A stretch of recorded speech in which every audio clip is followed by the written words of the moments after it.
didn't work out after we rescheduled. I don't know where Lisa agreed. She had to step out herself. Oh, okay. So we'll just move on then.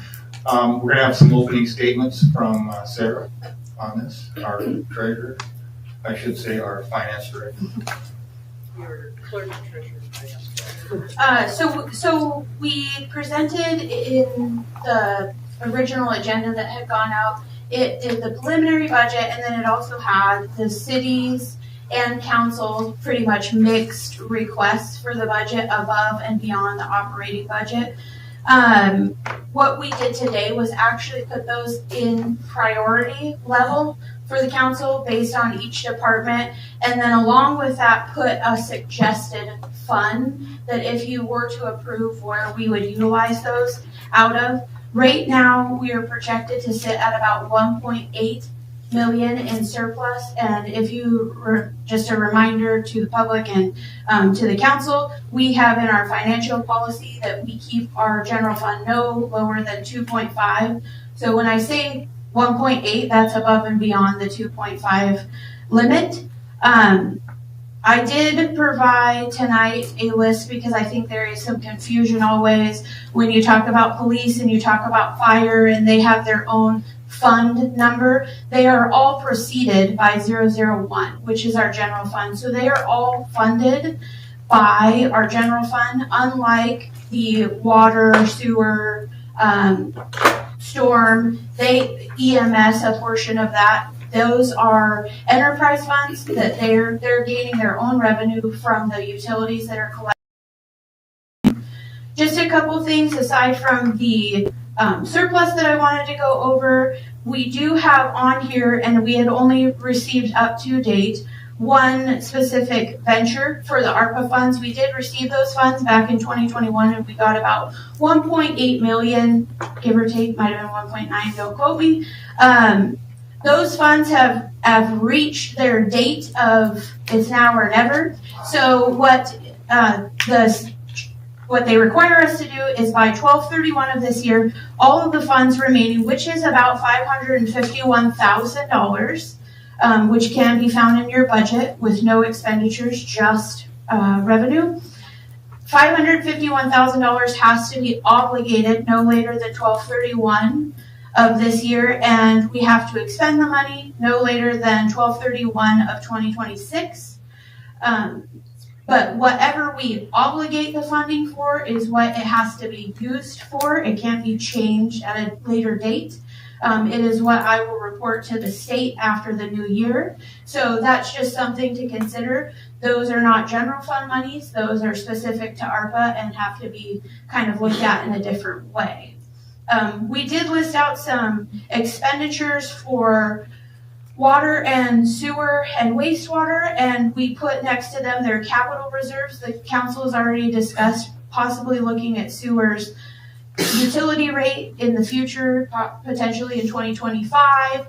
We utilize monies that come in from those utilities to build those accounts. There's been some requests for equipment that has either failed or is on its way. They're trying to be in front of these things instead of emergency requests. So we've also included potential funds. That doesn't mean that's what you have to use. And just a reminder that it does get a little tricky. Streets is out of the general fund, so it can't equate to one of the enterprise funds. So as you're deep diving into these requests, just try and keep it balanced. All right, thanks, Sarah, and thank you for the job that you did on this. And I know you had a lot of obstacles, and I think you did a fantastic job. And also, Shantae, thank you for your work on this. Okay, so Scott. Well, I guess we didn't cover how you wanted to do this, or how council wanted to do it. I guess that's kind of my question.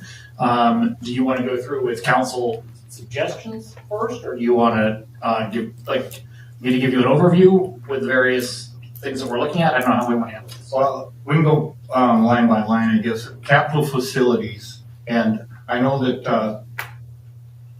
that looks like a lot of money. What I would like to see us do, because these prices here are a lot higher than they're gonna be when we go to do the work, and that's how this capital facilities, Amoresco that did our capital facilities, they are super high on their quotes.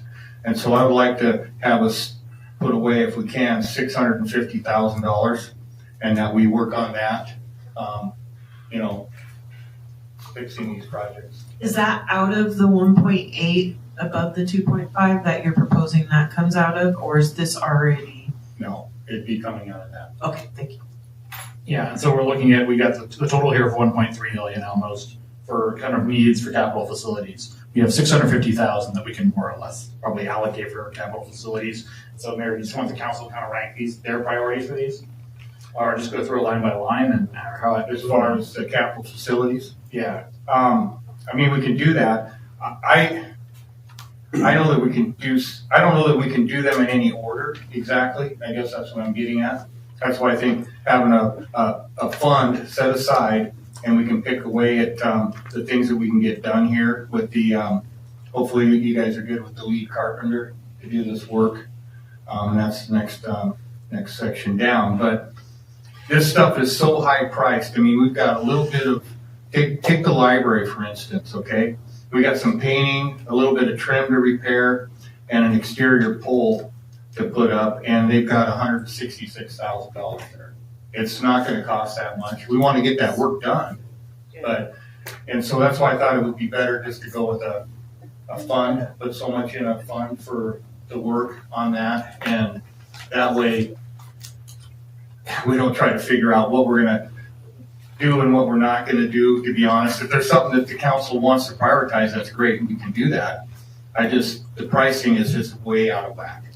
Well, and as a reminder to the public, moreover, the council, is that all of these projects and their bidding approvals and what have you will all still be required to come to council. What he's suggesting is putting a pot of money to begin the work as we progress through it, instead of kind of, this one's gonna cost $166 and it's stuck there, and so on and so forth. So all of these things, it's not a approve the $650 and let the mayor have a checkbook. Yeah, So, Yeah, no, we got a roof that needs a repair, and it's over the threshold, we're bringing it to council, for sure, this second. So, Sarah, I know I asked you this question and you're gonna find an answer for me, but we do have the contingency fund comprehensive summary, and I'm wondering if we are allowed to have a higher balance in that, and if that wouldn't be a good holding spot for those projects. So Councilmember Scott and I talked about this just before the meeting came, and I do think it's a fantastic idea. I do know that there are some ways in and ways out that money has to happen, and for some reason I thought there was a percentage requirement, less and more, but that's an answer easily obtained and a great idea. It's just, it takes a little more to get the money out, but what it does, and what we're kind of noticing, myself and Shantae, is that in the past, the city has not done a good job at really saying what specific funds should be held for and kept for and keep growing for.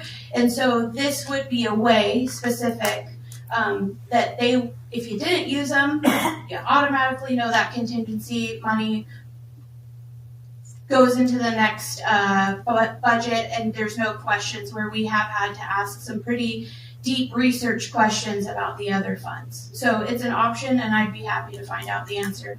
And I'm curious too, on interest accrued on some of our funds, does the interest come back to the general fund, or do you keep them within the individual fund balances? Do you know? There's specific ones that take part of the interest and part not, and I can get you a list of those. No, I'm just curious, because that would also be a savings account too that could build depending upon the amount that was in that fund. I would assume the enterprise funds have to keep the interest within the Yeah, enterprise fund. Water, sewer. Exactly. Sure. And then the other thing I was going to say is, I don't know if you've talked about with Marshall all about our emergency work on the berm on the south end of Protect City infrastructure, but I know there was talk about possibly discussing that with council for the council's own contingency fund, if some of that work would, since it is an emergency. So I just want to throw that out there. All right, Richard.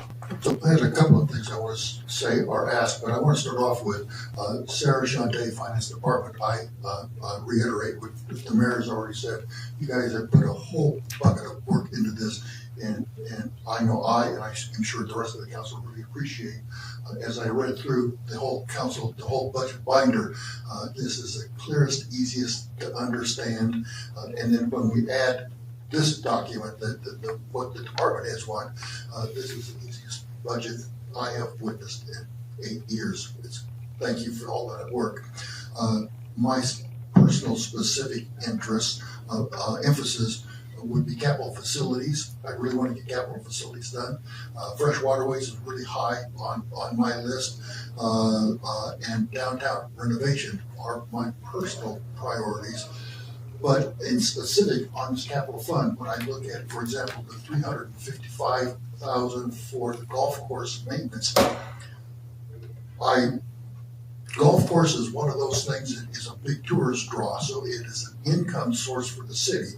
It's important, but whether or not the golf course roof leaks is not as important to me as whether or not my toilet flushes, to use a metaphor.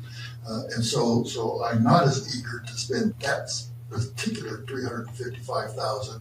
But Mayor, I really like what you suggested. Did I get the number right? $650,000 set aside for capital facilities, and in 2025 we will dip into that $655 as the projection needs to be spent. Did I understand that correctly? Yeah, 650. $650,000. I said 55, 650. On that. I got the same concern as you do about this one golf building, which is kind of their maintenance workshop for $355,000. They can put a Costco tarp over the roof. Yeah. It's important, but it's not as high on my priority as $355,000. Right. So we'll I'm a pretty frugal guy, and I've been on a few construction jobs. So we'll definitely fine tune that price. Right. And that's something too that we can pick away and work on a couple items on it this year or whatever. And do what's critical, and then finance or work the rest of it into another budget following year or two. So, I mean, we're not going to do. And like I say, these things are overpriced. right. Can I jump in? Yeah, Please. just 1 second. Just for the people listening out in the audience and council members who don't know, when we're referring to this building, we're not referring to the pro shop. We're not referring to the actual building itself. This is where we store our equipment. So just in case people are listening at home, a leak in the pro shop roof would be one thing. We would want to fix that immediately. A leak here or something like that, to what you're saying, And that was critical. I was speaking metaphorically. The golf course is important, but it's, for me, not the most important. The other thing that's important, we'll get to that. I'm jumping ahead. One of my goals when we actually start making decisions on Tuesday is that we fund what we absolutely have to fund, and we keep money in a savings account so that we can have that money available as those things become the priority. So if the police vehicle blows up and we absolutely have to have another police vehicle, then let's spend that money.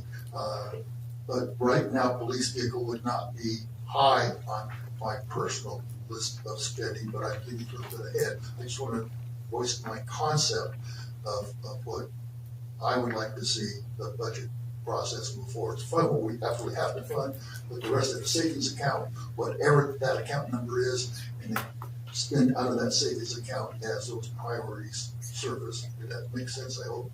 That was, the same thing as the contingency fund. Contingency fund, right. And if that's the name, great. Well, we don't know. Sarah's Well, we gonna don't. get that answer. Perfect. Thank you. No, that makes sense, Richard, on that. Yes, Denise? Yeah, I just wanted to concur with what Richard said, and certainly about the 650,000, having walked many of those facilities with you, and including the golf course maintenance building. I cannot see putting that kind of money into it. I think as we have something critical, we fix it, and we also look at what our carpenter and what our staff can do. Yes. that's gonna be key, because there's a lot of things that can be done in-house here on this list. So, any other questions about that? Should we go down to the executive, yeah, did you have something? No, okay, I thought I heard. So that has the walk-in clinic. Now, we got, basically a rough estimate from one of the contractors that does commercial work, and they thought it'd be $350 to $400. I'm sorry, I'll get this.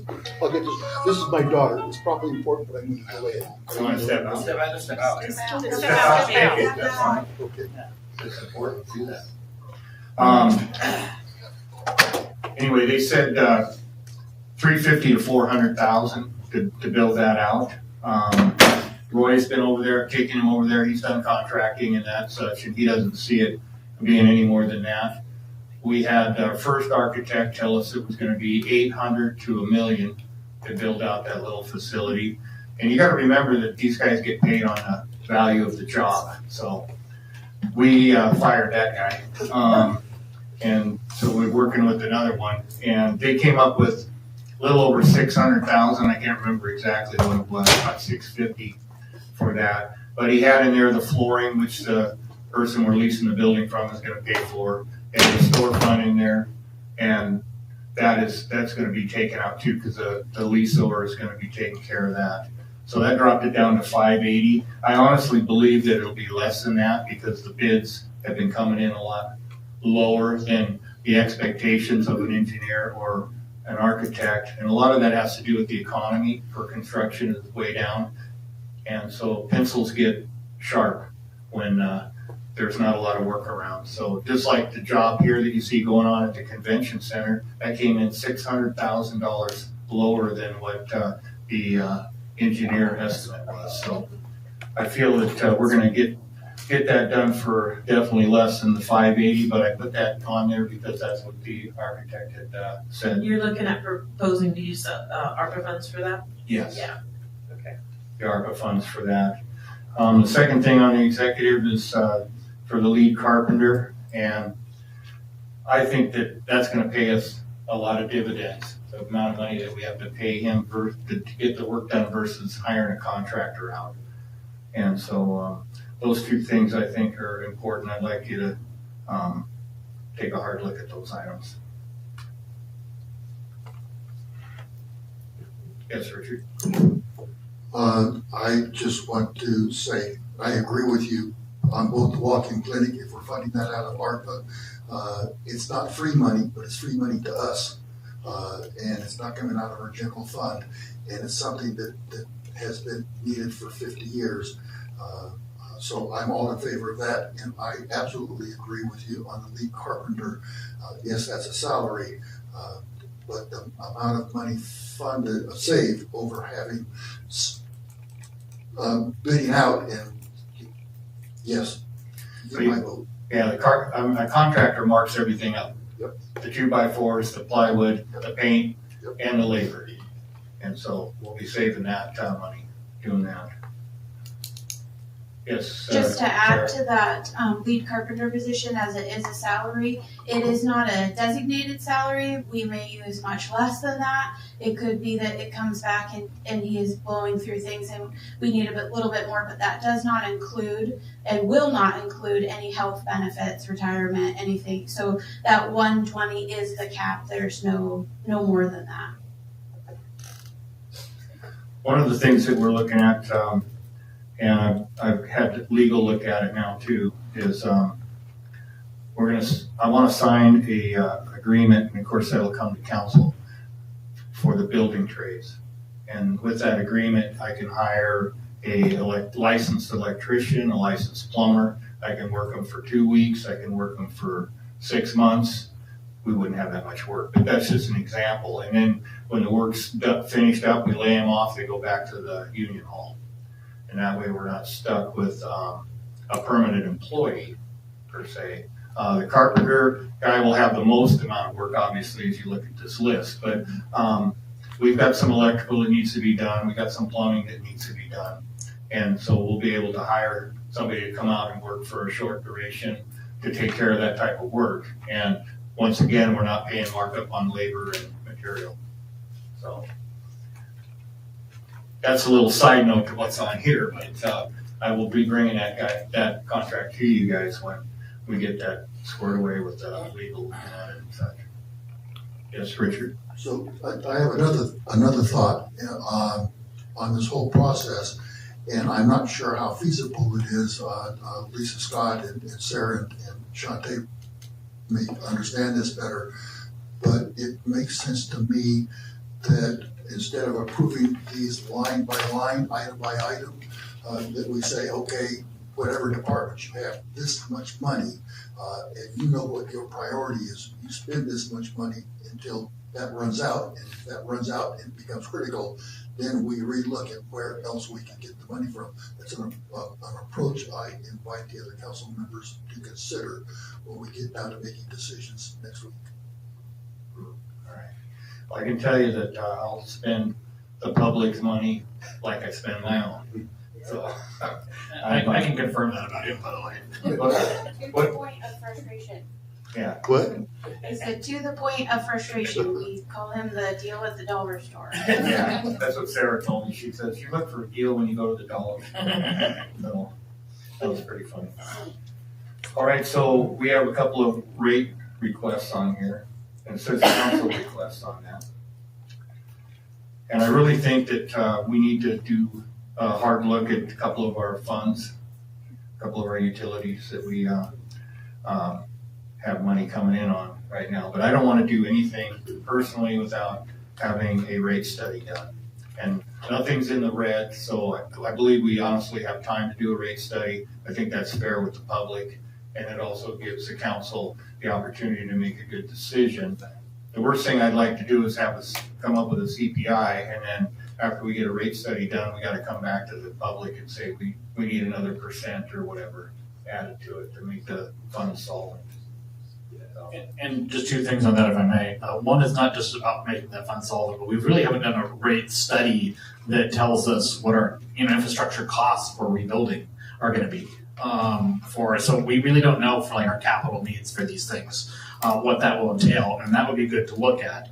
And I did have a question for Shante and Sarah, and I may be wrong on this, but it's, for the water rate studies, sewer rate studies, we have the bars code of 001. Can we take that 50,000 out of, because of a specific study for that fund, can we take that out of the enterprise fund instead of the 01 fund?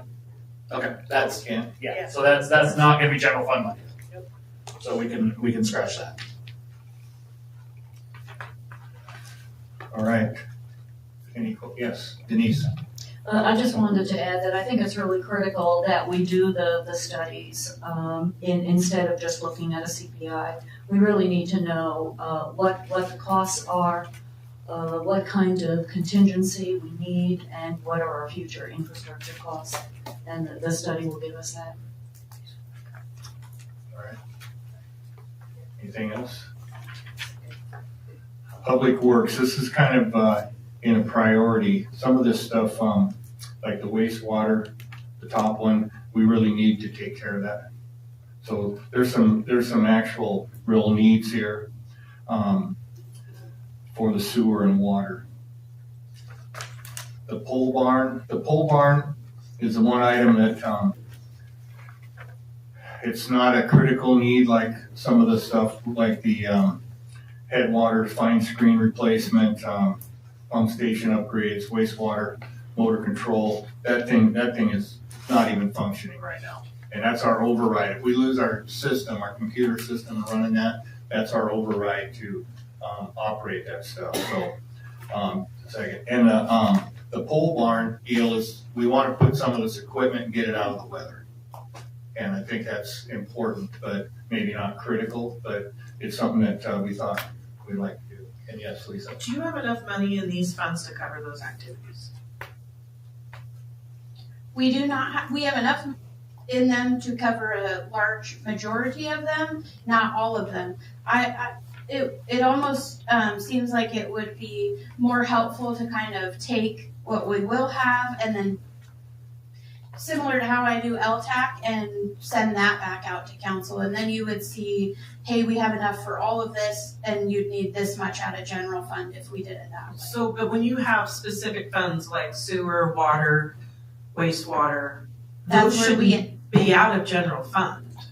well, there's already transfers going in. We did an ordinance several years ago that our cost allocations get transferred into these reserve funds. So we would pay the things out of those and update the transfer. But the cost allocations for this go around came in a lot higher. We will be working on that because we want to make sure they're really good. But we would just anticipate them being able to be funded right out of these accounts, yes. Yeah, because I know that with equipment and everything else, the fund should support that. And I know that's kind of where we were hedging with the CPI, is making sure that funds, you know, that we're making sure we're taking care of what we need to take care The of. only thing that I will say is the reason I won't give you a definitive answer is I am not 100% confident in our sewer fund. And that's just, everybody knows that's relevant because that's why we want to look at that rate study. It's the longest standing one that hasn't been updated. And Absolutely. It is the lowest capital reserve account that we have.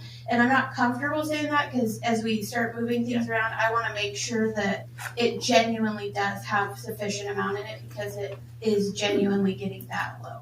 Oh, absolutely. I 100% agree. And I think the rate study, I wish we could just pull the trigger now and start the process because it's really important. I'm concerned with our critical needs for those facilities and I know we have black now, but I want to make sure that, you know, we're taking care of the city for the future because that is important and not, you know, I don't want to get to a point where, you know, we don't have money to fund something that's an emergency need.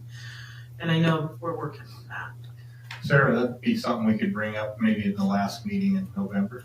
Yeah, we could absolutely bring a proposal to the city council for a request to go out for those two things. And in truth, I may have, and historically, maybe Councilmember Greenville knows, I don't have a definitive answer. It could be a lot less for a rate study than what I even have listed here. This was quick search, but we would be happy to put that because I think for us, the sewer, the faster we get that moving, the better off we'll be in the future. Can I just because of clarification, because I may be wrong or maybe looking at something. So the sewer rate study, that's a guarantee. I know we need to do that. For the water rate study, is that a new? We're talking about wastewater, or are we talking about water? We're talking about water. Water hasn't been done since 2015, I think, 15 or 16. Yeah, because the first year we were here, we got to do rate increases in EMS and in water. So, so it's been a long time, and things have changed. Just our population for our infrastructure and operating costs. Example, not to go on but in our operational costs, we had to update significantly the meter replacements by, I think it was 165%. So, that's a huge impact as well. I have a question. So the water, Ahera, is that who's doing our Herrera? So are that's our stormwater. So Correct. when they're done with that, will that give us, will that include a rate? Will that look at that? That Yes. will, for sure, yes. That was really the blessing on how they wrote that one is that it was all encompassing, and so that's why we didn't include stormwater on this one because it was included in that. So water was 2015. That's what I couldn't remember. I believe it was 2016 because the rate went into effect 2017, so it was probably in 2016 that we did the study. Thank you.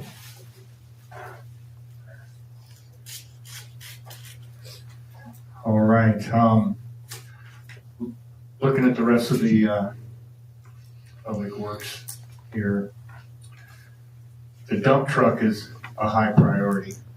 That thing is held together with baling wire and bubble gum. And it's got 1 million miles on it. And so the cost here is for a used one, but obviously a lot newer and a lot less miles on that. The grader, that's, an ask that they'd like to get replaced also. I don't know if the council wants to replace both those items on that, but the grader is really old. I think it's, yeah, you want to speak on that? Go ahead, Sarah. Just something that we're investigating that came up later this afternoon, and maybe Councilmember Scott already knows the answer. But we didn't know, we have here TBD funds, which is our transportation district funds, and what the city has always done is kind of said, oh, we have these, but we don't ever use them. And so we didn't know if when we do our TBD meeting this year, and this is my education meeting as well, is that if we could possibly, since the grader is for our transportation roads, if it could possibly be funded by that, because that money is just sitting there. That's not even. I would think it depends on how your ordinance is written. Okay. I know cities use it for match for grants. Yeah. They use it usually for materials. They don't normally use it for wages, but just to get projects further. So it very well could include equipment. I don't know the answer. So we did put it as 001 because it would be streets, but what we want to figure out is, could we actually use that transportation benefit district funding? Because like I said, that funding sitting there as well, and we have this list and we have this meeting and it sits there still. So it was just something that I said, hey, it would be worth checking out as an option. And the graders used to clear all our beach approaches as well, and so that does make it a transportation issue in that sense. Thank you, Sarah. So anyway, that's it for that category, unless we have some other questions on it.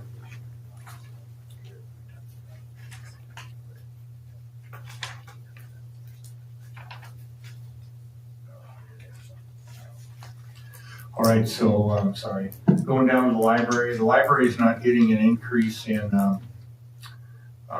a budget number. This 18,000 was found when we were scrubbing some of the lists, and they had, a small tools account that, they weren't using, and it was for like $26,000 or whatever.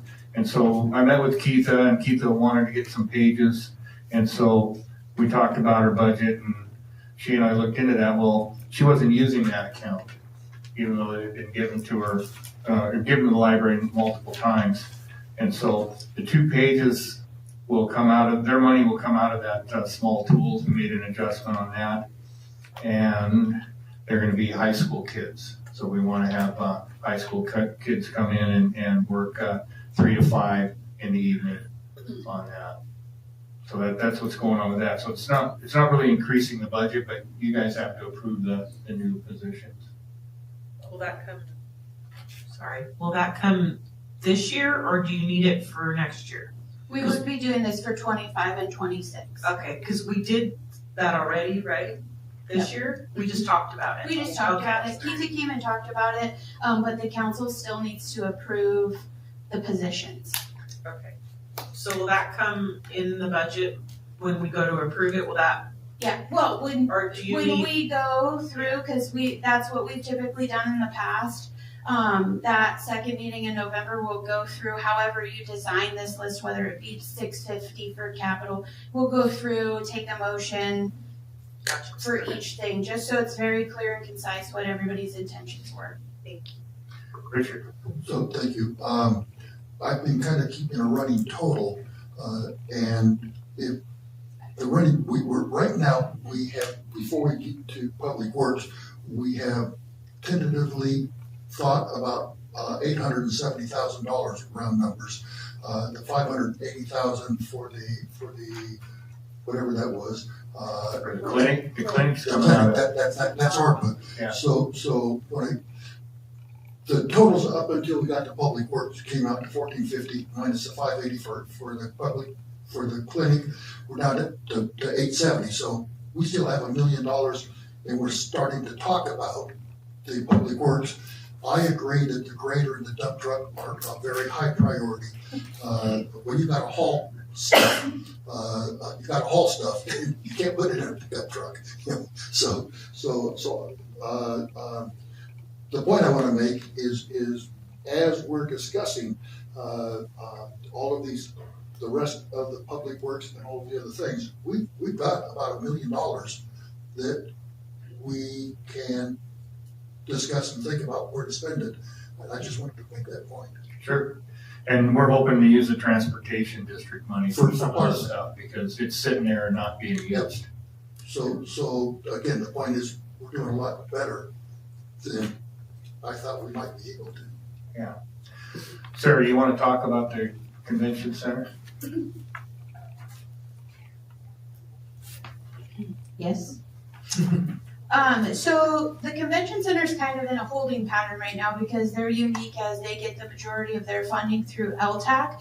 LTAC, as is the city, LTAC committee's approach has been to take things very conservatively in this first tranche of money because, as you know, we do a second opening right at the beginning of the next calendar year. So they're focusing a lot on operation. When we first went to the LTAC committee, we had an operational request of about $932,000 or something like that, which was a higher increase than what had been asked for year 24 and 23 was about $808,000. Because of this wonderful system that we have, Shantae and I had to go and manually put every fund back into this program and the dollar amount. And as we did that, we noticed all these funds that hadn't been being utilized ever. What would happen is we would pull a budget, the last budget, a percentage of inflation would be added and it wasn't necessarily looked at that if we were using it or were we only using 20,000 out of that 110,000. So twofold, going off on a tangent. I don't want the council to be confused that we're doing like just amazing. The reason that we were able to find a surplus and do these things is because we really dug into the budget. Because this budget should be a lot less. We don't have ARPA 1.8. We don't have the Dune Trail money in there. We don't have other grant monies for the airport in there anymore. So really, we should have taken a big hit. But because we went and looked at those accounts, and that challenge started with that system. Then the LTAC committee came. I had already given them the number a month before. It was a hot topic. But when we came back, there was a marketing budget for salary that had been in there for 3 years and never used ever. So that was another $60,000. We took expenditures and revenues and figured out how we could get along with not less, because we're not trying to take away operational budget, but more. With that being said, a capital request is always put in by the convention center for upkeep or new things and maintenance. Right now, we're kind of in a holding pattern because we need LTAC to weigh in on that and if they're going to fund any of that before the council can really look at it.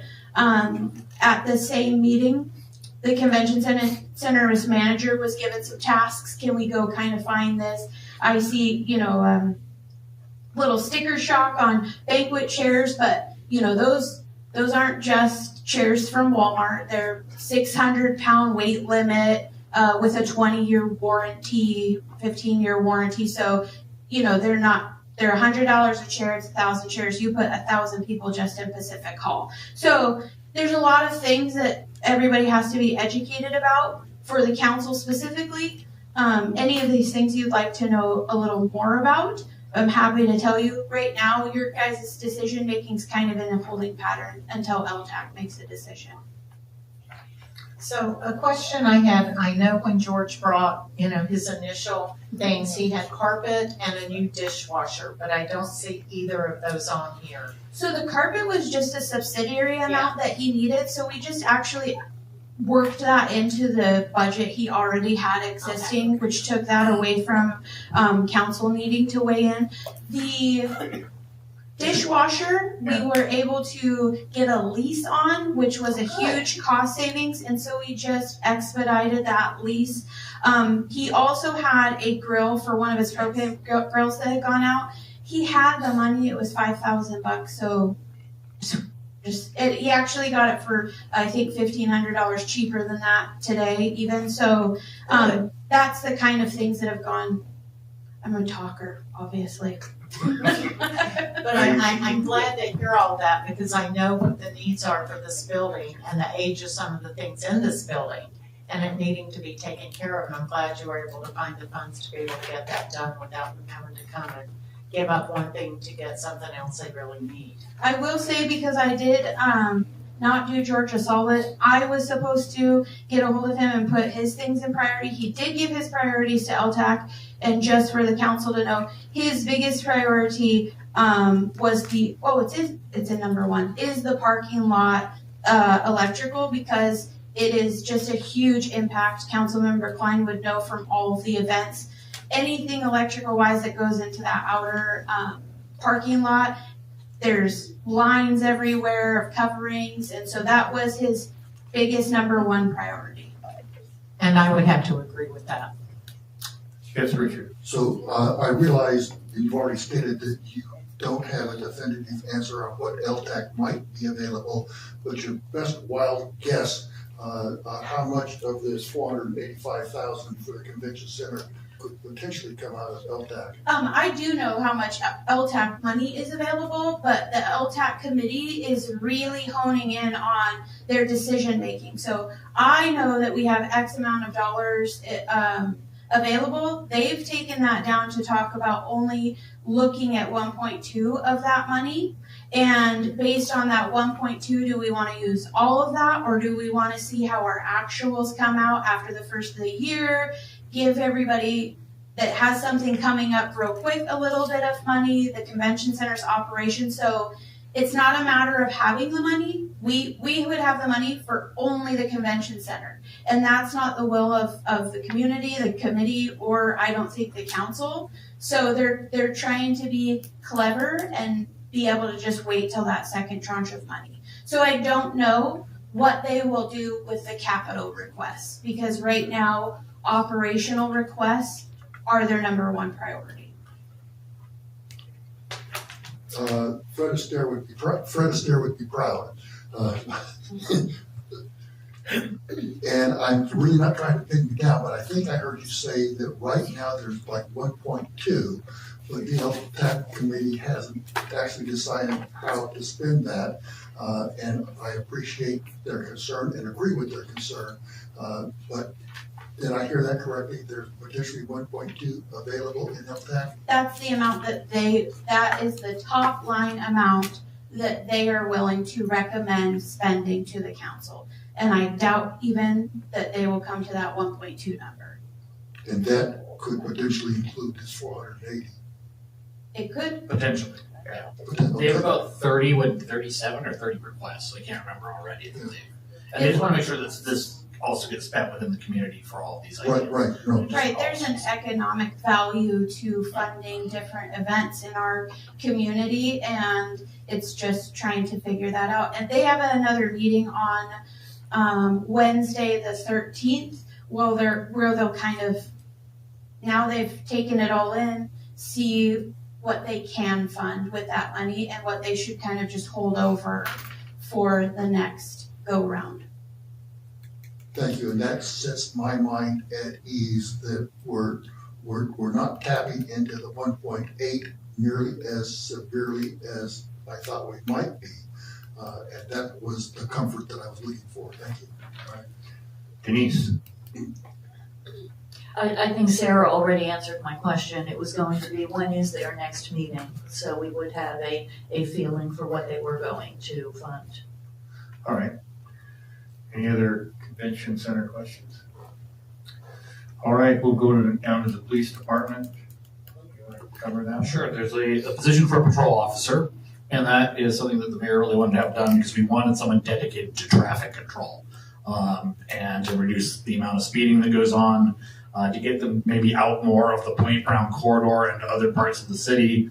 So we're ticketing, and then hopefully, of course, if we reduce speeding, that's a win for the community, and if we don't, we'll have lots of tickets to write, and the position will pay for itself. So let's hope some combination of those two that works out. Then we have 3 new police vehicles that are being requested. And then we need to convert the kennel to house dangerous dogs, and I know the mayor knows more about how you want to do that, so I'm going to touch that one. Okay. So we don't have right now a spot for a dangerous dog. We've been able to take them to Hoquiam. A few times that has happened, but they don't always have room there. And so what we need to do is put a outdoor run behind it, one of the indoor runs, so the dog can go back and forth. And obviously we'll have to put some metal in between that and the other kennels. But that way, the volunteers that we have there, they can go ahead and feed the dog, water the dog, run it outside, drop the door. They always have a slider door on those. And so drop the door, the dog's out in the kennel, clean up anything they need to do. And it's just a safe way to operate. And we actually should have that for the other 3 kennel runs also, just so the dogs can get outside. And that being said, because it's near that golf course and the green there, we would want to put a 2-sided wall up like this, just to block the dog's view of the golf course. And that way they wouldn't be barking at the golfers and such. So I really think that that's really needed. We have 2 dogs in there now. It's been a busy place this year, the kennel there, and the volunteers are doing an awesome job taking care of everything for us. And we just want to upgrade that area. And that also ties into some of our things that we've done with the licensing ordinance that's coming up at the next meeting. Yes, Lisa. So under the 3 new vehicles for the police department, question.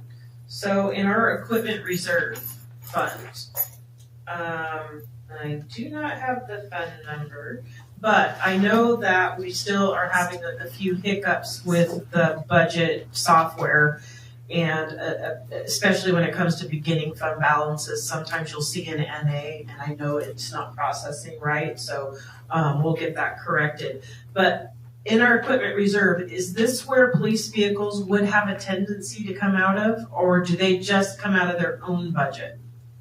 No, they would come out of a equipment reserve, or they've also been in, I think, 301, which is a capital. I mean, they've been in 2 places. Sure. And we have a line specifically to municipal vehicles, I think it is. So, Well, I guess my question is, I noticed in the proposed budget for 25 and 26, unless I'm reading this, that you only have 5,000 going into equipment reserve.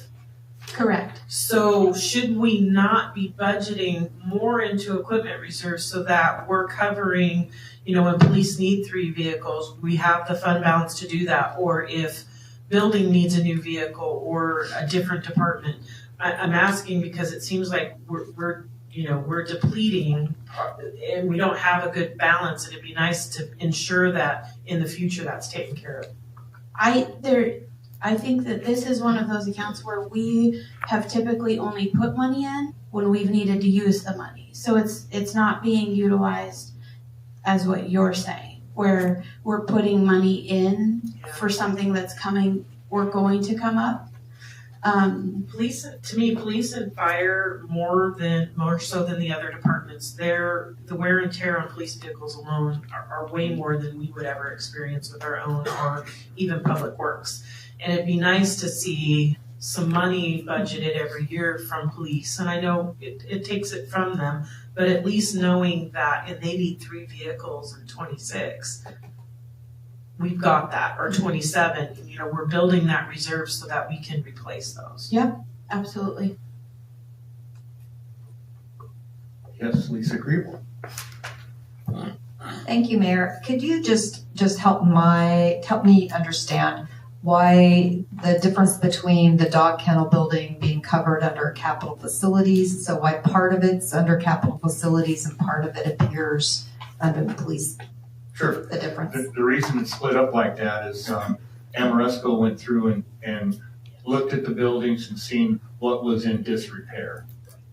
This is an additional piece here for safety of the volunteers and really treating the dogs better. Right now, volunteers are going there 3 times a day or more to let them out and go potty and that kind of stuff. So it would be a lot better treatment of the dogs also. So one is basically the building itself. And then so the other piece falls under the police budget because it's more about just what's inside and what the purpose of the building is for. Well, the kennel operation is under the police department's title on that, so that's why the two are different. Right. Yes, Richard. So back to the police vehicles. I'm 100% in favor of the officer for traffic control.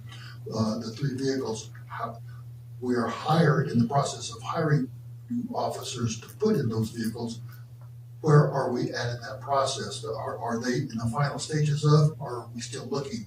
So the real question is, how badly do we need how badly and how quickly do we need these three vehicles? Okay, so we'll need one for the new officer if you guys approve that. When he gets hired? Yeah. And how long will that take? Well, that's as good as guess of anybody. Yeah. budget, remember. Yeah. So I don't know. You know, how And long it'll take to hire somebody. We got two coming on board. Right now. That's the answer I was looking for. Yeah. But I just couldn't remember. We have two currently coming on board. Yes, two have been given offers, and they'll be coming on board. We hope that's two of the cars there. We actually interviewed a woman just the other day who might be an ideal police officer for church, so that's a possibility. Yeah. So what we really need, if I'm understanding correctly, we absolutely need two. The third vehicle, we could defer for a while if we reach that point. We just don't have the money. Do I understand correctly? So what do you specifically think? with the police cars though, something to remember is that this is wear and tear on the older vehicles, so it's not always just gonna be because there's a new hire or a new officer. Two, we don't go down to 5-star and buy a vehicle and get it that day. These vehicles go get outfitted and it takes 3-4 months sometimes. And if they don't have the vehicle, then we have to find a different vehicle. Councilmember Taylor can correct me if I'm wrong. So it's really a futuristic look on if any of our current vehicles go down and the new offices that are coming in. And I believe that was Chief Slogan's intention when she asked for 3. So I guess where I'm going is as I think about vehicle replacement, and I think Lisa brought that up a minute ago, my wear and tear is very different than the police wear and tear. So this police vehicles is really a higher criteria than my personal experience would indicate it to be. And that's the real answer to my question. So I appreciate the input. Thank you. All right. Any other questions on that section? Yes.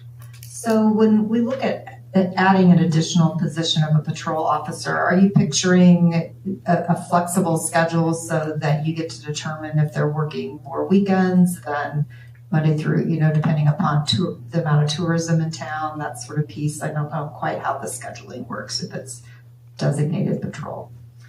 That scheduling will be worked out with the police chief on that. And obviously, we'll have some input on what we think is important. But they will be designated for traffic. You want to start off? Are we ready to move fire? Here's a big one. So the fire department, as always, is a huge expense to the city.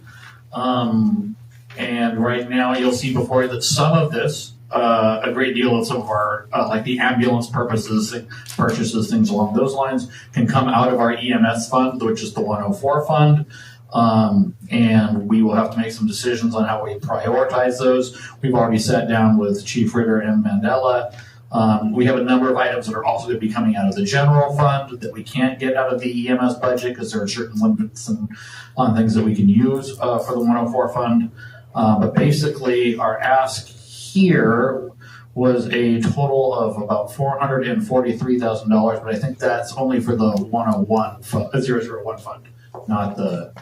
Or is it? No, it is in change. Okay, so we really cut down today. That is the actual ask then, $443,000.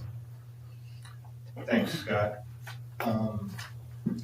Yeah, so we're trying to watch our pennies, and so is the fire department's helped us out immensely on this too. Do we have any questions about that? No. Just curious, whatever happened when Chief Ritter had come talking about the study and the fire district and all that, and then it was supposed to come back? Is that just kind of poof, gone in the wind, or? I'm glad you asked that. Great question. We We had $50,000, and that was the cost, set aside and approved by council. We brought that back to council to discuss it, and it got cut by $11,000, and we could not get that study done for $39,000. Even though it had already been approved for 50, it got changed at that council meeting. And so now I can't do it. But, fire department's 51% of our budget. And District A, their levy just failed. It didn't pass, and that's where Seabrook is. And there is money there. They desperately need a fire department.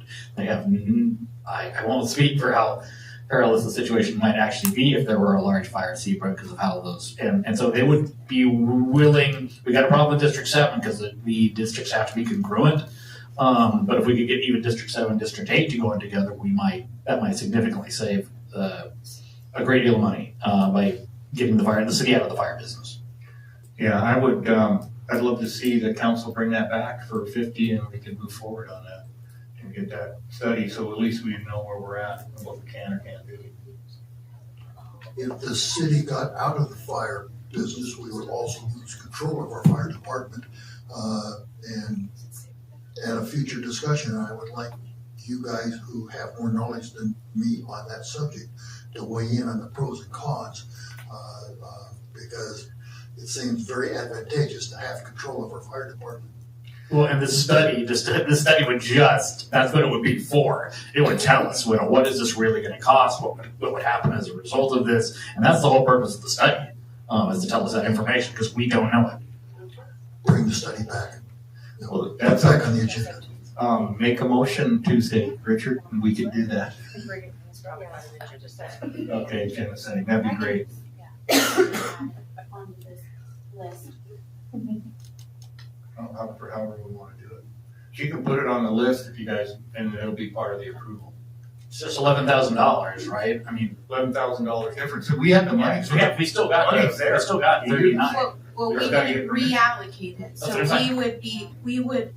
no, it's not 11,000, because in this, it wasn't approved, it didn't go through, so when we did our budget for this, we didn't reallocate that 50,000. So we would bring this forward to council again as a request to reallocate essentially the $50,000 for that study. That got scrubbed, huh? Is it sitting in general fund Good now job. still? Yeah, it's Just ready, so we could theoretically at the next agenda setting, put it on the agenda. to utilize, To be heard at sorry, the end yes. of November, we could bring that back. Sure. Okay. Yeah. I think we should. All right. Yes, Lisa Griebel? So I know, Mayor, that you are a very fiscally responsible person, and I hear Scott attesting to that tonight, and Sarah as well. Sometimes people, when they drive by the maintenance yard and they see pieces of equipment that are no longer used or vehicles that are sitting there, I have asked, is there a process beyond the surplus sale that we try to make money off of those pieces of equipment that are sitting there? Well, yeah, there's a couple different processes. Some we help you reuse some of those vehicles when you drive by and they're sitting there. Some of them are trickier than others, and you have to make a permanent decision has to be made. For example, if it's a police vehicle, it would be nice, and we know we have an extra one or two down there. It'd be nice maybe if Public Works could use it. Before we make that decision, we have to kind of reserve it for the police, because to do that, we have to take out everything in it that is associated with our police department, which is a cumbersome practice. And then it also means we really can't put it back in once we take it out. So yeah, the first thing is we try to hand those down to other people who need them within the city, and then those we can't, we surplus. So we would like to get rid of what we don't need for sure. So another Yeah, Richard? another question on the $250,000 for the ambulance chassis. Did I hear you say that money is actually already available in the ambulance fund? EMS fund? EMS fund 104, yeah. So we're not actually looking at, when I'm running my little running total here, I don't have to include that 250 because we already have that money. Not on our surplus, no. Now I'm confused again. Not in our general fund. General fund, we have a surplus of We have- 1.8. It wouldn't be part of that. We have not. It would not. It's It's not coming part out of of that the, 1.8, but we actually have that 250,000, in the EMS. and Yeah. it's sitting there available to be spent. Yes. Okay. Because if you add up the total requests right now, you're looking at a number that's much higher than 1.8. Right. So, but if you put in the funds, then there's money available that is separate from that 1.8. So I don't know how burdensome this would be for Sarah and the finance department. This document is very, very helpful. What would make it a little bit easier maybe is on things like this 250,000, if there was another column that said this money is available out of whatever fund. It's It does say that. It does say that. It's a large number. Yeah, but I don't know how much money is in the 104. That's my point. If I knew how much money was in the 104, that's the piece that is for me missing. Yeah, we can do that. That's easy to do. Thank you. Any other questions about fire?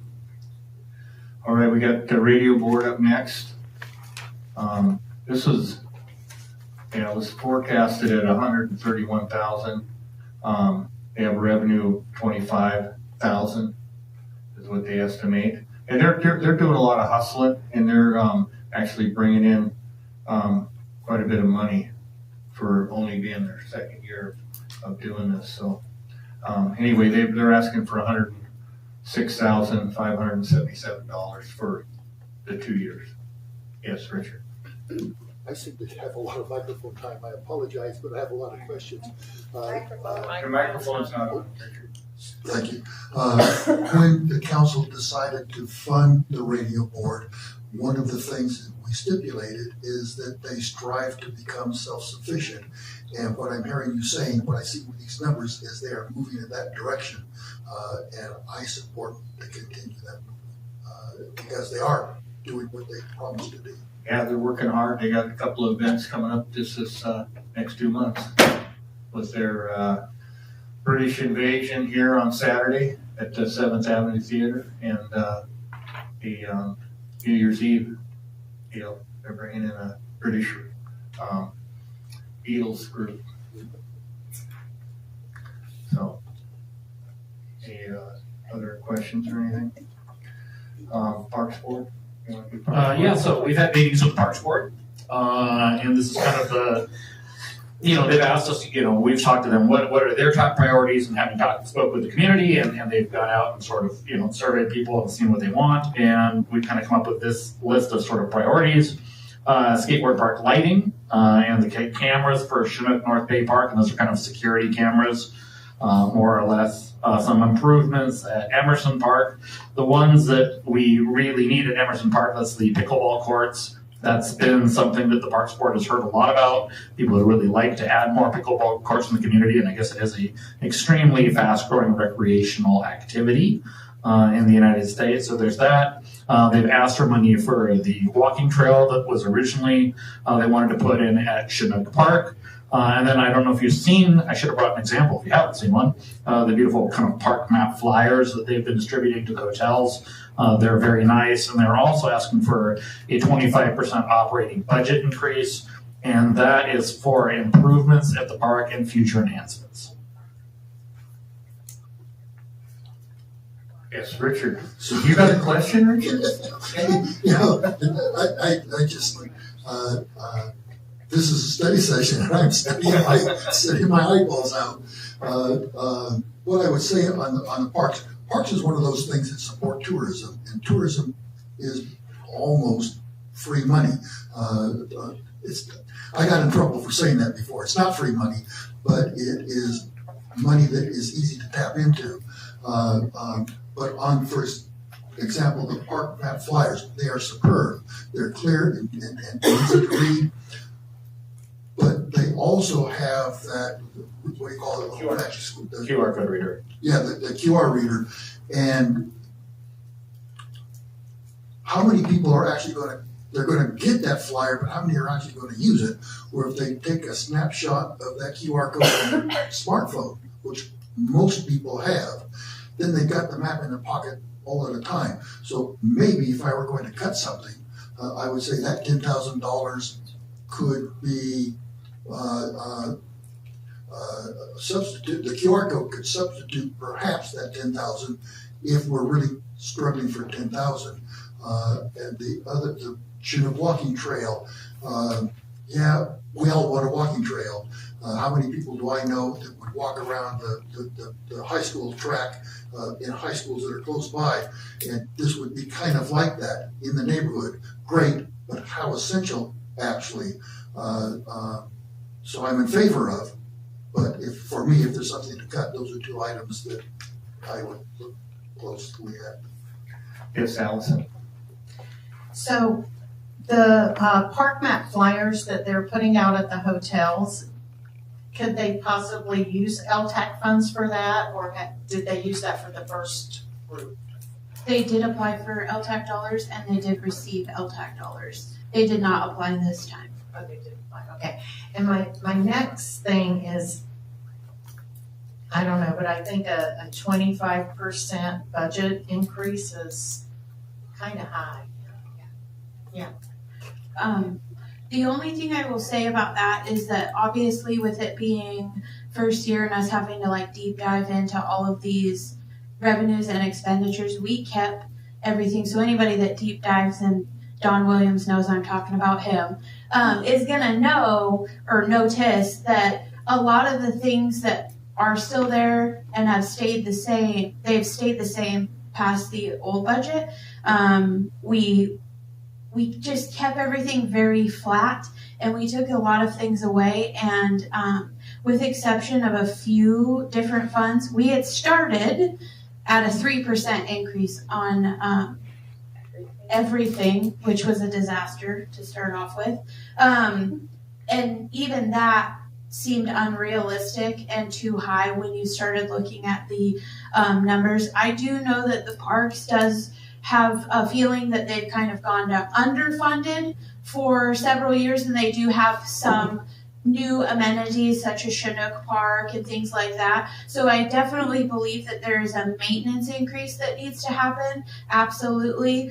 The caveat to the parks and going up 25% based on what's transpired in the last 2 years, in my opinion, is only unrealistic because it was done with ARPA money. I don't think that the budget or the council would have afforded almost $400,000 for an annual budget, but we were blessed with that money, and that's where it came from. I do think that they need to get up to that point based on maintenance, and especially if they begin to modify these other areas, but just from underfunding in the past, but we didn't have a lot of the amenities we do now. When we've raised other funds, they've been meter replacement funds or something that almost has a revenue stream. I'm trying to figure out what, I was like, delete. I don't like that one. So there should be an increase just for inflational costs, and like obviously there's going to be more burdensome things happening at Chinook Park now, and something to move forward. But I don't know if that's 25%. Question, sorry. Just, is it possible for Becky to be able to come back to us on what she would anticipate spending and the increased staff time for those projects? Yeah, I don't know why not. Average. My memory attending all of the Parks Board meetings, but it's a memory and may not be very accurate, but for a city our size, most cities our size are funded, their parks are funded significantly more money than we are funding our parks with. So this 25% seems high, but it's still bringing us below what the average city our size is spending on their parks. I think that's correct. Am I right, Scott? You may be right, but you have to also keep in mind, we are a city at the end of the world that has to literally do everything ourselves. And that makes us very, very different than other communities that have shared fire departments, shared police departments, their utilities are shared. We have to do it all ourselves here. So it's just always something to keep in mind. We can't go to anyone for additional financial help or for additional resource help. And I think with Go ahead. to what Scott is saying too is that I think that that's the future, is that there's some developmental costs. When we went to our finance conference, there's a lot of different conversations about parks and how they're funded and what they're funded by, such as boat launching fees, and there's little things, and I think that the city has the opportunity to get there. We just haven't been there yet. And when you look at other cities and their capacity, even such as Aberdeen with a whole parks department, that didn't just happen in one day because a park got updated. So I think that that's where it would be interesting to look into those things, is how can we start kind of like they did with the kennel, kind of recouping a little bit.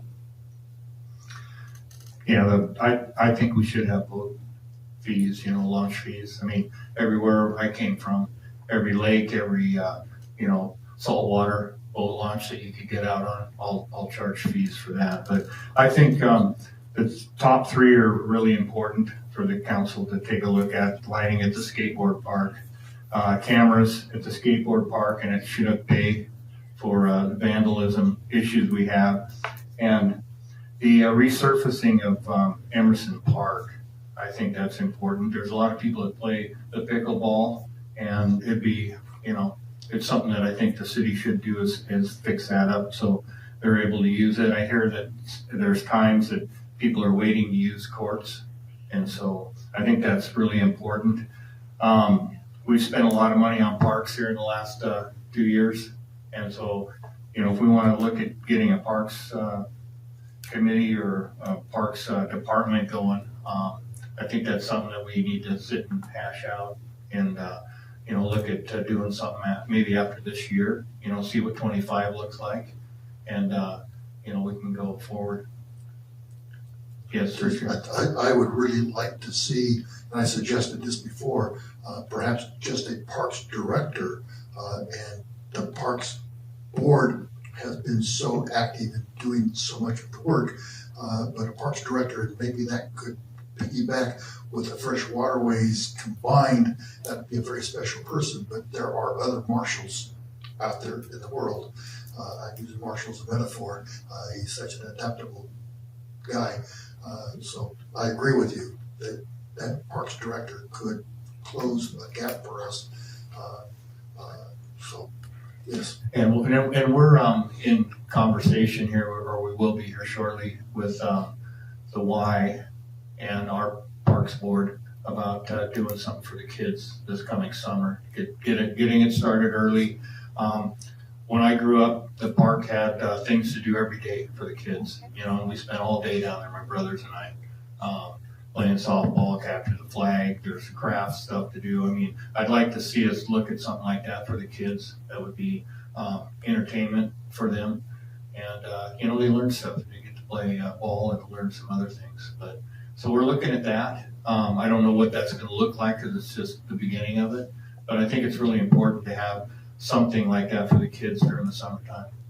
So, yes, quick Alice. question. So the summer fund program that used to be funded, there was $25,000 a year for that.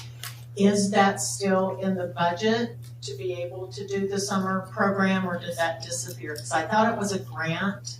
That went away last budget. Yeah. There was some conflict, I believe, the school and it kind of just, they couldn't get a plan the second year, if memory serves, and so it just kind of dissipated from there. Was it that or COVID? Because one year COVID shut everything down for it. So COVID shut it down, and then the next year they never brought it back. Is that? No, we had it funded, and they couldn't come to an agreement, and then COVID hit, and so it just has never gone back in. Well, Sam, that was a great program the 2 years we had it. We definitely need to do something for the kids, and keep them active and keep them out of trouble. Mm-hmm. Yes, Denise. I noticed that there were a few things in like the lighting, and I had actually asked Richard this question because I know the parks has its own foundation, And if you look at what North Beach Independent Media is, how they are helping the radio station, and you look at the Friends of the Library and the Library Board, Library Foundation Board, they are contributing to the library. Are any of these things a possibility for the Parks Foundation? And Lisa, maybe you can answer that question. Yeah, I can. And yes, they are. They utilize their money for a lot of the brochures. They're out raising money. They were just last month, October, at the IGA for the Roundup. So they're out there doing what they can to raise additional funds for projects.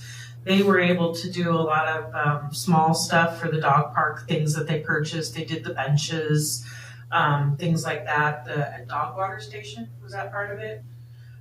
So they are doing that. But yeah, it's just one of those things that'll just take some time to establish and get up and going. I think it's been a couple of years that it's been in existence now. Thank you. You're welcome.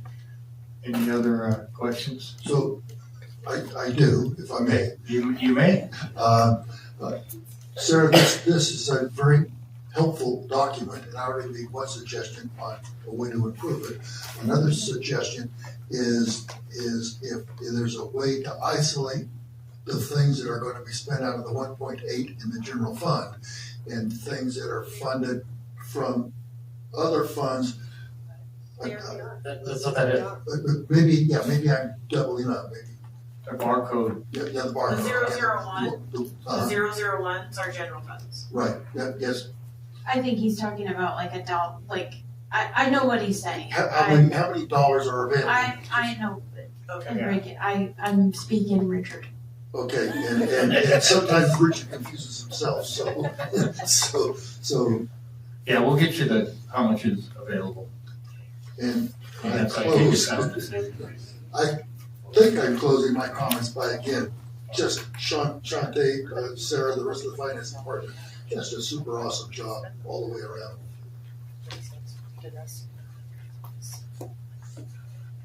All right. Any other questions from anybody? No? Do we want to adjourn this then? Well, wait a minute, nope. I do. So, one thing that I would like to see in the future is that what it would take for the departments to look at funding for equipment rental. I think it's really important, especially for police and fire, but it's a way for savings so that, we're not, when they need a vehicle, the money's there. And so even in a budget, we can come in mid-year if there's funds to replace a vehicle if something happens. So I think that's just smart planning for the future. The second is I have a question. I've gone through biennium budgets and I've gone through annual budgets.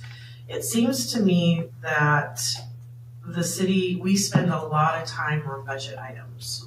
We're going through it every year, multiple times a year, it feels like, with budget items. And I'd like to explore what it would look like for us to go to an annual budget. I think it'd be a heck of a lot less work.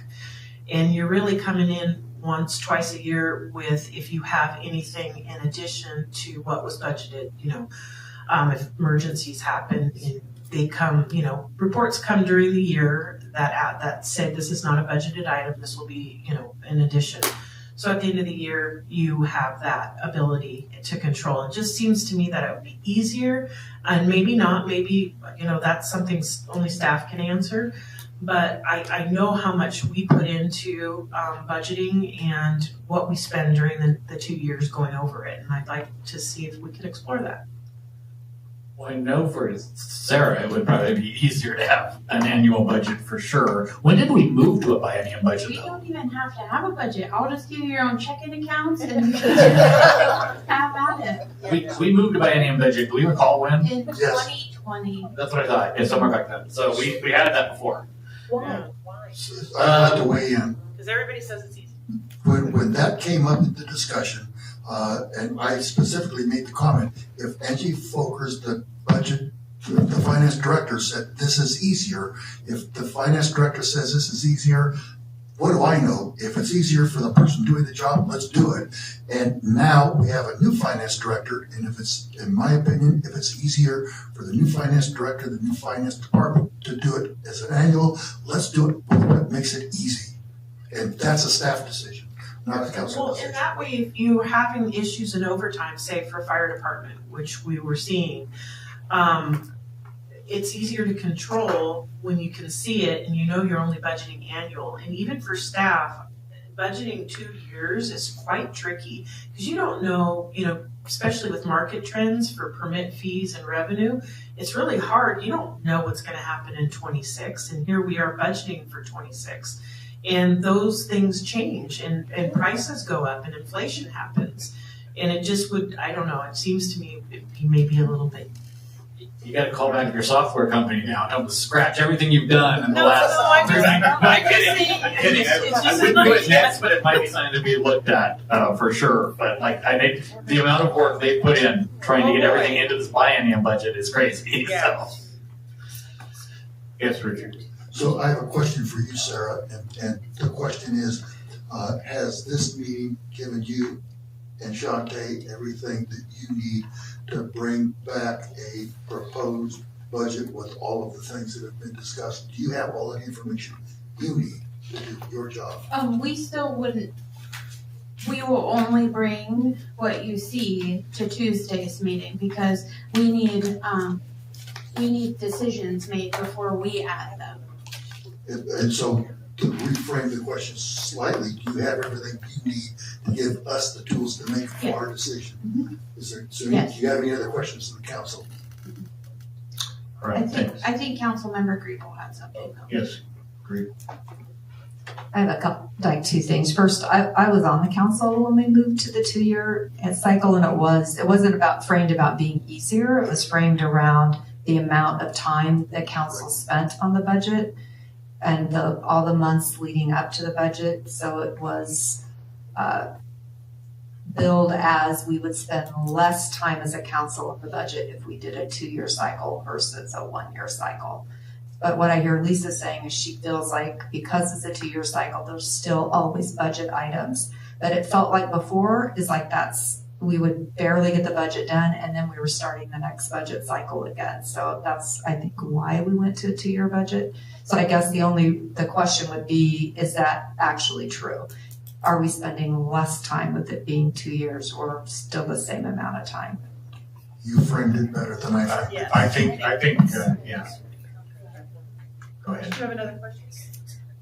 So, and I apologize because I had to step out right at the beginning, but if someone could just review the next steps with the budget, because I probably missed the part where we talk about things like what other money are we going to spend, and our priorities, how are we planning for a police station or revitalizing the downtown? Are we going to be talking about that during this budget cycle and where that's coming from, or if we have money to put into that? I missed that at the beginning, sorry.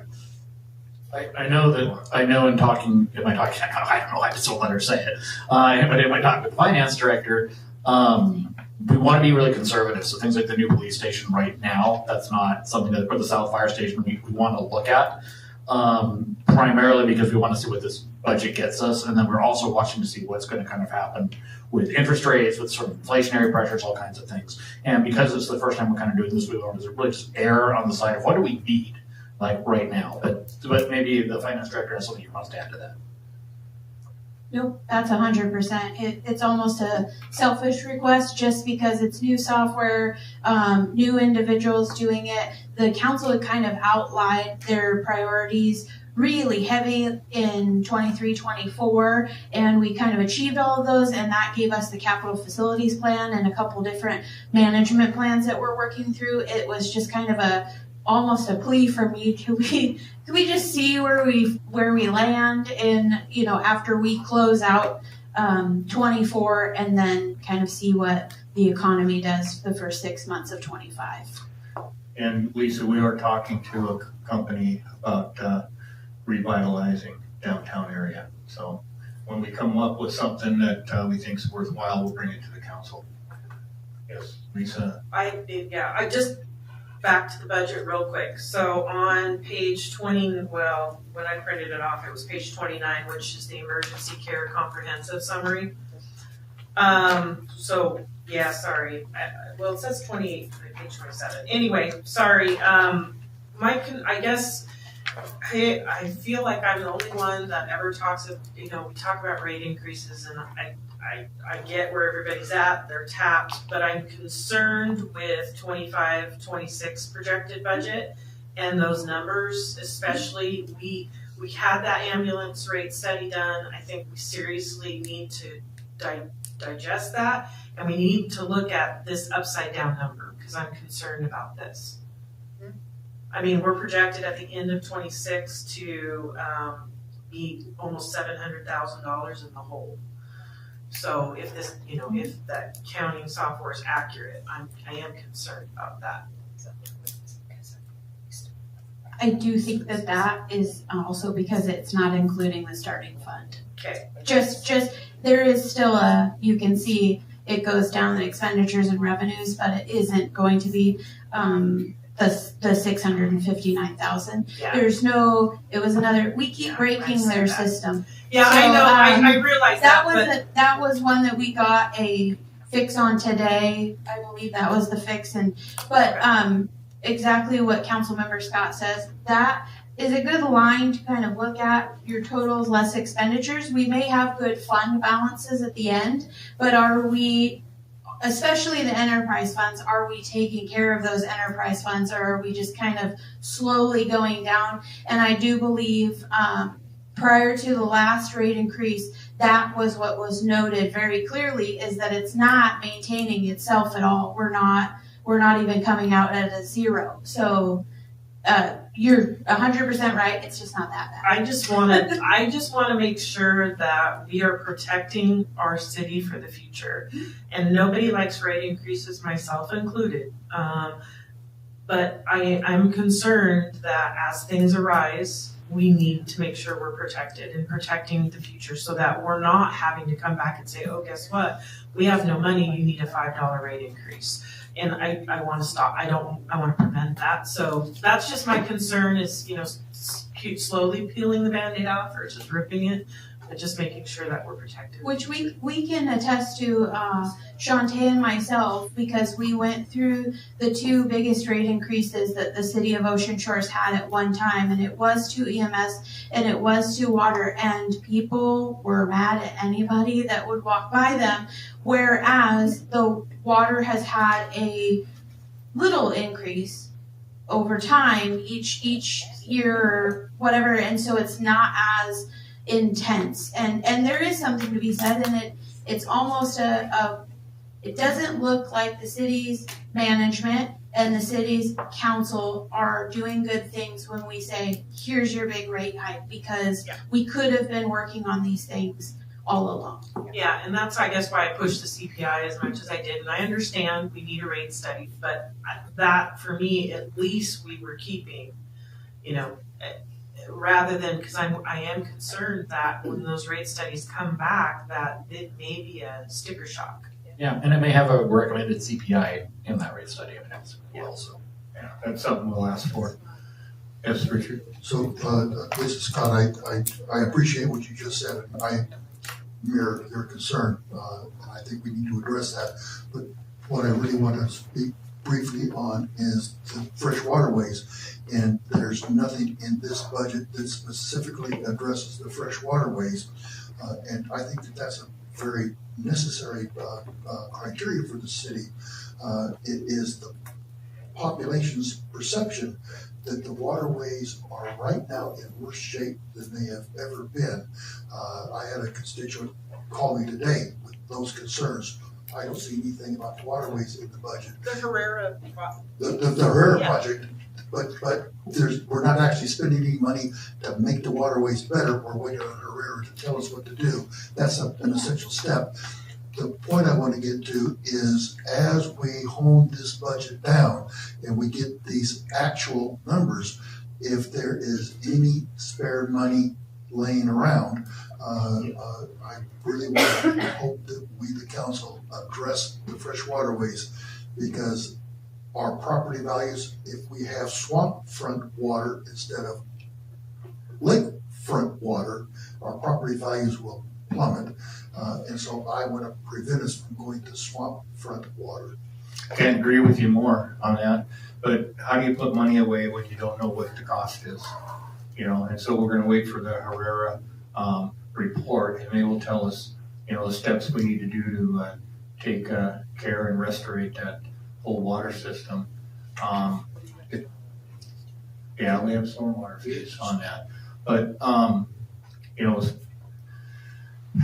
I don't know what to say about the job that was done, other than I'm not happy with it in this last, treatment that we went through. So we'll be, discussing that more with, the, person that did the work. We're gonna have Herrera there so that we don't get, buffaloed on anything, and we're gonna have a discussion with them. So that's coming up. We were supposed to receive an exit report from, From the company that Northwest treated, Water, yeah. that treated- and has that, exit report ever come in? Come in yet? I don't believe so. I don't believe so. Yeah. That's Becky. I'll ask Becky, but. And, I had another thought on the waterways, but, I appreciate what you're saying about Herrera, and we need to know what Herrera's plan is. And part of my bringing this conversation up is I want to assure the constituents who are listening in and understand we have not forgotten about the waterways. It's still a priority, but we have to address what we can address at the time that we have the tools to address them. So the waterways are not forgotten, and that's the point I want to make. No, they're not forgotten at all. And we're not gonna use up all the money that we have in surplus either, you know, in this budget. So we'll have some money, set aside. Okay, nobody saw a thumbs up, so thank you, Mayor. Anybody have anything else? All right, we're adjourned. Thanks for those that came.